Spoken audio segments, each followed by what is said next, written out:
Hi everyone, this is Kelly, and we are going to be, I'm going to be, not we, showing you how I made my removable feet so that you can just screw on a new foot.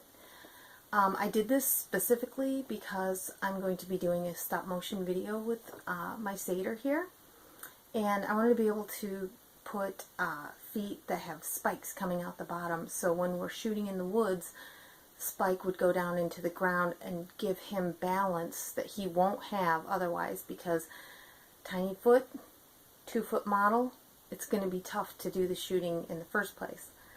I may even just have spikes without an actual felted foot attachment, so that, and just shoot them from ankle up.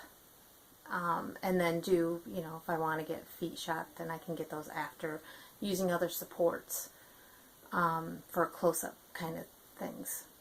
So this also allows me to do another thing with this character, which is if I wanted to take his horns off and just give him regular feet, I have the option to keep him as an elf or as a satyr. I could even do it with his ears so that he could be just a little man. So it really affords you a lot more options, whether it's seasonal clothing that you would like to add to your piece, and especially with shoes and feet. I like building my clothing on the piece. So if you had a foot and you had this really great shoe that you were able to construct right to the foot form, then you wouldn't have to make it something that you could take on and off. It's something that could just be left on.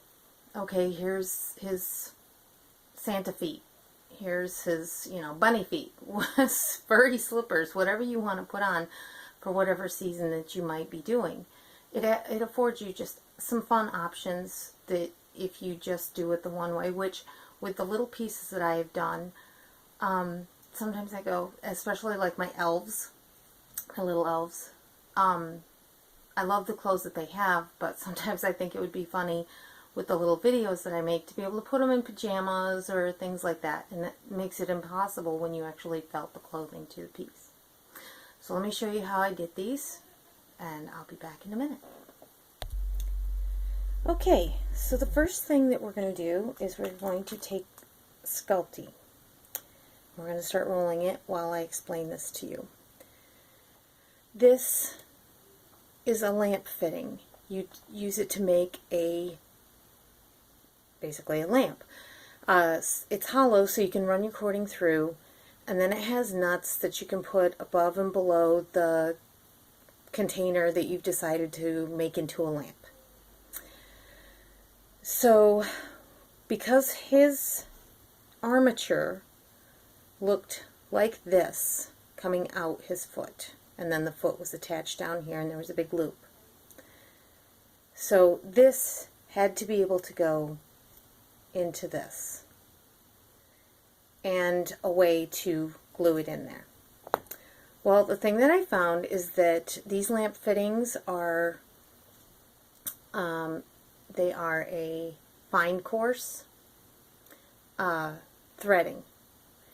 And the gentleman at Home Depot, they were very lovely and spent a lot of time helping me figure this out, of telling me different parts that you could use.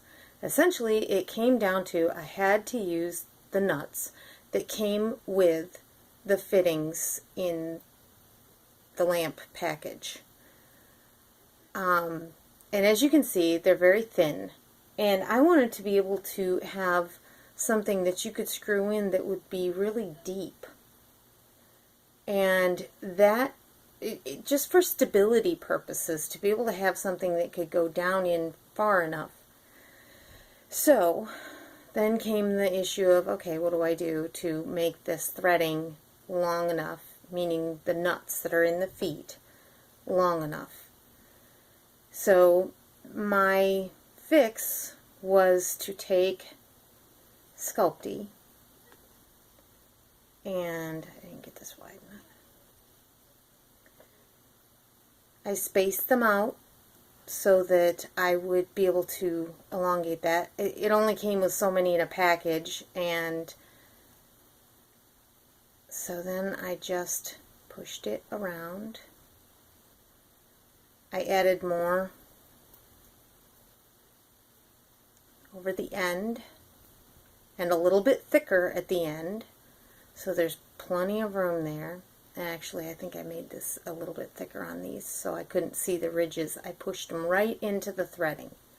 And you want to make sure to put enough thickness above so that you have a little bit of a lip, because if you can see on this one, I've already lost a nut because there was not enough of the Sculpey above it, and it ended up chipping away when it got caught on some wool as it got twisted up.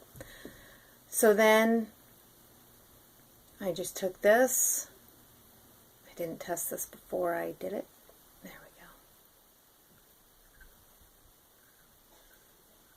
go. And I untwisted the threaded piece up and out of it. These are brass. They are all made of brass when it's